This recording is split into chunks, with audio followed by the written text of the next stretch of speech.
Hello everyone and welcome to our channel. So yeah, today is basically just going to be like a little Q&A that I've put on my Instagram. A couple of question boxes, just ask people to ask any sort of questions, whether it's Instagram related, puppy related, or whatever people want to know really. So before I get into the questions, I just wanted to introduce us. So this is Lottie. She is a 9-month-old Cocker Spaniel. She's absolutely gorgeous in every way. She's beautiful, she's lovely, she's a really nice dog, and she's the best in my eyes. And I'm Caitlin, I'm her dog mother. We live in South Wales, and yeah, I'm 28. I couldn't remember how old I am then. I'm 28. We don't have any children or anything, but Lottie is basically just our child at the moment. But yeah, so let's get into some questions. First question is, why did you get a dog? So well, I've always wanted a dog. Even when I was a child, I always really wanted a dog, but my parents worked full time and it just really wasn't fair on the dog. My stepfather, he works away and stuff, so it would have literally been my mother with 2 children. But at the time I thought it was so unfair, but now I totally get why she said no. It's so hard when you are on your own and with 2 children, etc. So I've always wanted a dog, and we've been in our house almost 3 years now, so it was just sort of like the right time. Kai was a little bit against getting a dog, not because he doesn't like dogs, because he absolutely loves dogs as well, but he was just worried about how the dynamics was going to work, like who's going to look after it, who's going to walk it, blah blah blah. And it was also a bit of a question as well if he was going to be allergic to dogs, because he's always had really bad allergies. We've narrowed it down now. We think it is just like pollen and a couple of other triggers, but yeah, we also thought it was dogs. So initially we did look into getting like a hyperallergenic dog, but Kai's always loved Cocker Spaniels. I was quite flexible on what kind of breed of dog we were going to get. Like, I was really open to it. I love all dogs, I don't really care. I would have rescued a dog, I would have done a cross, like I do not care. Breed does not, I didn't even question the breed, to be honest. It was more, the breed was more based on Kai's past experience.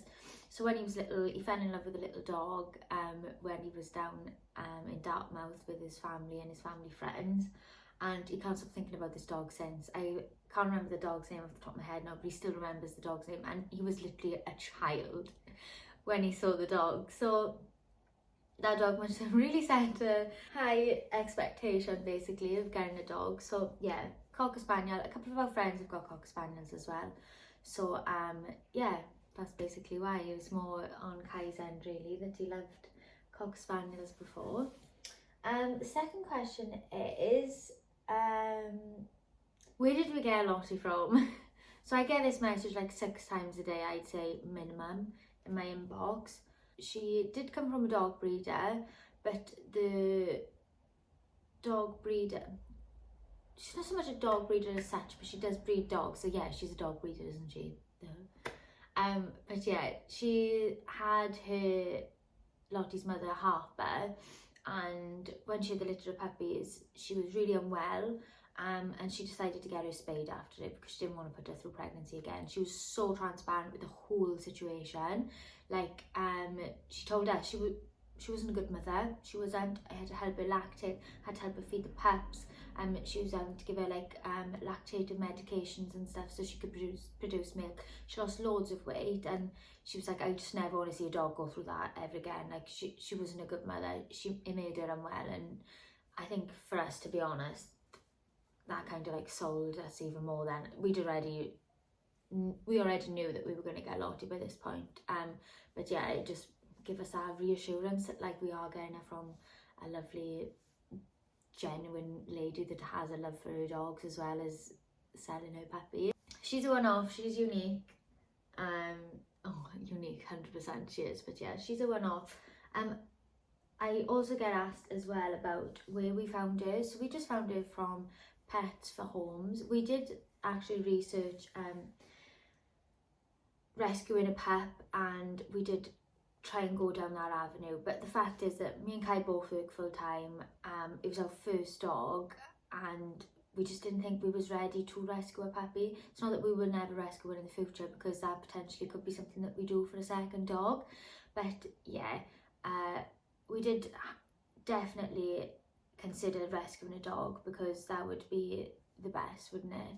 But at the time it wasn't suitable for us, so we did look at just buying a puppy from a breeder. So yeah, Pets of Homes is where we found Lottie. We done our own research into it. I can't really tell people like how to do their own research. A lot of it is on gut. Do the pictures look good? As in, like, no, are they posed in a backdrop setting? Like, do they show you where the puppies sleep? Like, is it clean? Does the mother look healthy? Can you see the mother and father? Can the breeder answer all your questions? Because just trust your gut instinct, basically. Obviously ask if the parents have been health tested before they've even bred the dogs together. But yeah, I can't really advise on that. I'm not an expert at all. Luckily we do have people in the family who do know a lot about dogs, so they could advise us further, being like what kind of things you need to look out for and stuff in regards to like being health tested. But yeah, that's that question basically. So the next question is the hardest thing that we found to train. So in regards to Lottie's training, it was pretty straightforward. We did spend a lot of time training Lottie, so I think that's why she's quite well behaved now. I think it is a lot of like effort, and whatever you put into the dog is whatever you get back as well. So the hardest thing I would say for me was biting in the puppy phase and jumping on people when they approach us, and other dogs, like not like aggressively, but like trying to get to them. But yeah, they were my top two hardest things to train. If anyone has a puppy from the age of, I would say 8 weeks as soon as you get them, to I want to say about 12 to 14 weeks, like it's quite a big, even maybe up to 16 weeks even. It's quite a big space when you first get a puppy, and obviously this is like all you know when you first get a puppy as well. So Lottie was a definition of a cocker spaniel shark. She just used to bite everything. The only time she wouldn't bite you was when she was sleeping. So I would literally creep around the house like praying she wouldn't wake up, so she wouldn't be biting at my ankles and my feet. I used to have socks on constantly and wear leggings with my leggings tucked into my socks, because she just used to bite everything. It was quite lucky it was winter as well. So we took Lottie to a dog training. It was like an adolescent dog training sessions with the Dogs Trust, and it was really cheap. It was like a few weeks of training in the evenings, and they were amazing. Like, it was all like positive training as well. No, so it was all like based on like reward if they're doing the right behaviours and stuff, and it was unreal. The girls were so lovely that worked there, and they really knew their stuff, and you could just tell they genuinely just loved the dog so much. So we loved that. I'd 100% recommend going to a dog training class as well if you are struggling with training. That also leads me on to a question that I got in regards to crate training. So Lottie was initially crate trained. So when we first had her, she was in her crate, she slept in her crate. Every time she made a noise, we just put her outside, let her go to the toilet, put her straight back in her crate. She used to cry like a little bit, but no, it wasn't for a long period of time. It'd be like a few minutes and then she'd just settle back down and go to sleep. But then one night we decided we missed her. We hadn't seen her all day. I think me and Kai both had like quite a long day, and Kai just said should we just let her sleep in our bed tonight, and she's been in our bed since. So we've sold her crate, we've got rid of it now. The only time after then that she would ever go in her crate is when we would go out, just because we wanted to keep her safe, because we still didn't trust her in regards to like chewing wires, didn't want her to chew furniture and, you know, like wood, splinters. I'm an overthinker, so we did kind of put it in the crate then when we had to go out. But now when we go out, she just sleeps on our bed. She just sleeps. She's like this, like 24/7 in the house. So yeah, the next question is, who's our favourite dog brand. So at the moment, I think it's evident, if you follow us on Instagram, I'm obsessed with Coco Pep. Our favourite dog brand, I would genuinely say, is Coco Pep at the minute. They're just lovely. Founded by two amazing girls. They are a small business, and they are just amazing. The girls are lush. The products are lush. Everything about them is lush. But no, their products are amazing. They all wash really well in the washing machine. They've all got a purpose, so it's not like it's just junk. Like, you generally use all of their things, like the harnesses we use all the time. I use the dog walking bag every single day, and yeah, I generally say Coco Pep. There is another question then, is how did you end up working so closely with Coco Pep? So I initially tagged them in a photo of Lottie wearing the mocha flower harness, which is one of my favourites because it was like the first harness I bought Lottie before we even knew that we were going to get her. Like, I bought the harness before Kyle said that, yeah, go on then, we'll get a dog. But yeah, tagged them in the photo of the harness. So did DM, and it was from Charlotte, just asking for a few more pictures if I could manage to get them, and some videos, and yeah, I just went from there really. We have also done recently a photo shoot with Coco Pep. We've done 2 now in total, and they've both been the most amazing days. Like, Lottie was really young in the first one. I think we done it in January, and Lottie was obviously born in August, so she was literally only a few months old, but she was insanely well behaved. Like, when me and Kai were driving home, the whole time we were like, I can't believe how well behaved she was. Like, she was just so good all day. And yeah, she's just been so good on the shoot. She just has an amazing time. She loves being with people. But then the second shoot then that we've done was more recently. It was done a couple of weeks ago, and it was breathtaking. Like, the whole time I was there, we were there with Amy and Gigi. Gigi Toy Cockapoo on Instagram. She's lush. She's one of our besties. So yeah, we was there with Gigi and Amy as well, and the whole time we were like, how are we here? Like, this is insane. Like, how has this even happened? The house was immaculate. Like, the vibes, and the harness was like a Bridgerton vibe as well. So it was gorgeous. I am going to insert a picture here of the shoot and some of the pictures that we had back from Coco Pep of Lottie and Gigi together. But yeah, it was an amazing time. Coco Pep, we love you. We basically had loads of questions, so I've kind of like formed all these questions into one. Was how did we grow our Instagram following? How did we grow so quickly? First of all, how did we grow our following? So initially we were just posting once out now and again and stuff, and then Lottie's following just started growing and growing. I thought, ooh, we could probably make something of this. So we did have help from our friend Connie. She managed to build her dog Instagram really quick as well, and at the time that I was trying to grow Lottie's account, like, reels were really big on Instagram. Like, they were doing really well, being pushed more than posts and stuff. So just got on the reel bandwagon and basically just tried to hammer it as much as we could. I would say quality of content is better than quantity of content. So, like, don't think, oh, I need to post. Just take a step back, think, right, what do I love? What does my dog love? Try and find your niche first, I would, and then kind of just like roll with it, and then just think, oh, that would be a good idea. It'll just pop to you. You might see something on like Pinterest. I'm always on Pinterest anyway, and just be like, oh, that might be a good idea for a post or a reel.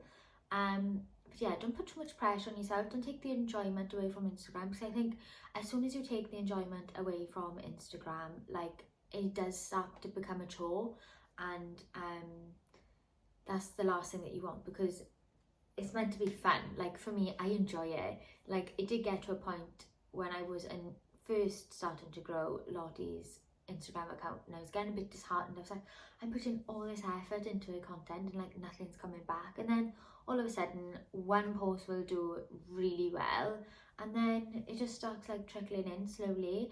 It does go like up and off, I find with ours. Like our content will like reach like 1 million people and then like one will meet like less people and or reach less people. But I don't really get disheartened anymore. I just think I enjoy posting the content. I think if you put too much pressure on yourself, it's never going to do well because you're just going to be stressed. You're going to be putting the stress energy into it.